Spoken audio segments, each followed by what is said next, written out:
work on. We have, as it looks like now, we have 2 training days prior to Grenada, and then hopefully we will have 1 training day prior to Haiti. So it's not a lot that we can work on the pitch, but we'll do meetings. We'll do it on meetings, talking about things. So yeah, a short camp.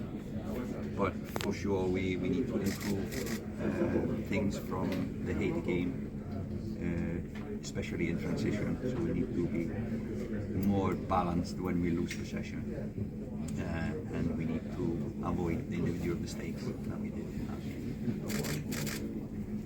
Jump in now. I've been talking all the time.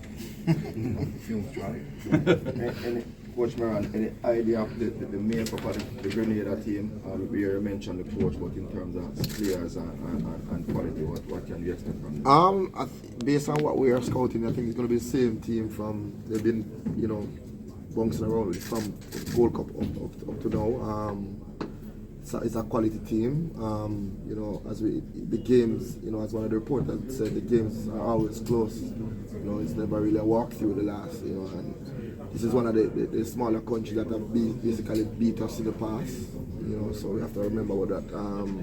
They draw with us twice, even though we beat them 8 times. But it's always going to be a tough game playing against these countries because, as I said earlier, they always use us as a benchmark to know exactly where the program is. So it's going to be tough.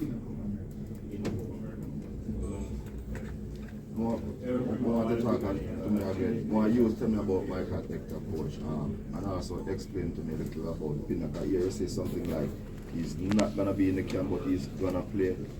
Yeah. So the thing is, he has been struggling with an Achilles injury, and for a 2-meter tall guy, Achilles injury is serious. But because of their injury problem, he has been playing with pain, and he needs a recovery time, and they are going to use, of course, I understand the club use in the FIFA window to try to give him a rest and a treatment for that. So, I was just going to ask the feedback you get about if you think he can be that type of replacement for us. Well, what we have seen from watching him is positive. So I know he didn't play much. How many games he has for Jamaica? Well, he hasn't been for a long time. Yeah, man, he played 3 years, man. Played for 3 years now.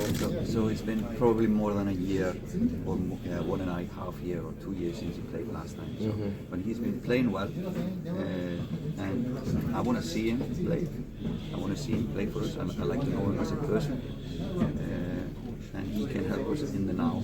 He's maybe not a future player, but he can help us now, and it's important for these upcoming games that we will have a strong squad going forward.